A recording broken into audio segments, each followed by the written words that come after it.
Electable ہمیں پاکستان تحریک انصاف کو اچھی چہرے ضرور چاہیے، اور دوسری بات یہ ہے کہ اس موقع پہ اگر اچھے نامور نامی گرامی سیاستدان پاکستان تحریک انصاف میں شمولیت کر رہے ہیں، اس سے لوگوں کی حوصلہ افزائی ہوگی۔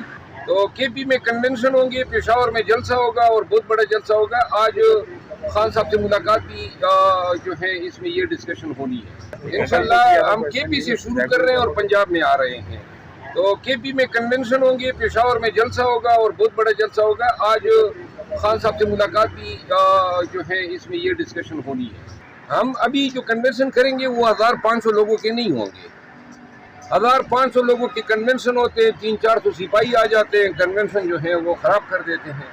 اب جس ضلع میں جائیں گے انشاءاللہ پاکستان تحریک انصاف کے ورکرز، ان کی جو تنظیمیں ہیں، ان سے کنسلٹ کریں گے، اور ہماری کوشش یہ ہوگی کہ ہر ضلع میں سے کم از کم 20 سے 30 ہزار لوگ آئیں۔ تو 20 سے 30 ہزار لوگوں کو یہ ضلع کی جو اپنی جمعیت ہے پولیس کی، وہ ان کو پھر سٹاپ نہیں کر سکتا۔ الیکٹیبل ہمیں پاکستان تحریک انصاف کو اچھی چہرے ضرور چاہیے، اور دوسری بات یہ ہے کہ اس موقع پہ اگر اچھے نامور نامی گرامی سیاستدان پاکستان تحریک انصاف میں شمولیت کر رہے ہیں، اس سے لوگوں کی حوصلہ افزائی ہوگی۔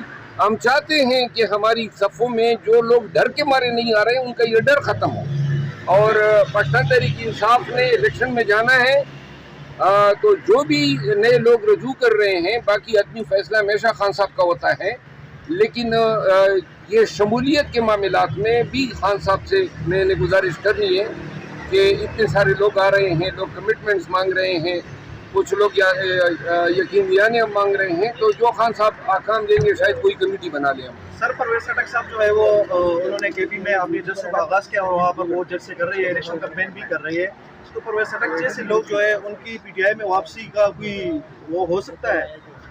میرا خیال ہے آپ ان کے پاس چلیں گے۔